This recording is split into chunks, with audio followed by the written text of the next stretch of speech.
Beleza, pessoal? Não se esquece de se inscrever no canal aí, ó, Ezequiel Motos SP, tá?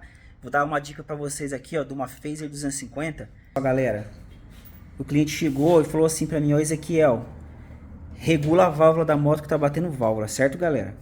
Beleza, então, eu logo de cara falei pra ele, ó, esse barulhinho aí, ó, não é válvula não, certo? Então, pessoal, muito importante, Phaser 250 começou a fazer barulho, você tá achando que é válvula aí, ó, pode até ser a válvula, certo? Beleza. Já leva direto pro mecânico, começou a fazer barulho. Por quê, pessoal? Olha só, no caso dessa daqui.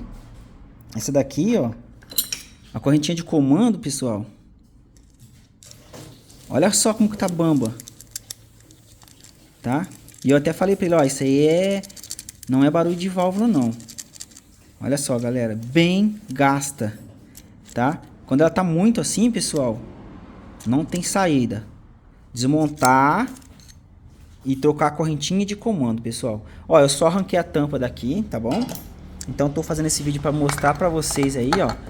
Não perca tempo, corra direto pro mecânico. Essa moto começou a fazer barulho. Então só soltei aqui e abri. Mas, galera, eu vou fazer um vídeo dela, eu desmontando essa correntinha de comando aí, tá bom? E vou fazer um vídeo montando a correntinha de comando, para vocês ficarem por dentro. Então, você que não é inscrito no canal aí, inscreve no meu canal aí, tá? Dá um like, compartilha nosso vídeo para poder ajudar a gente na divulgação.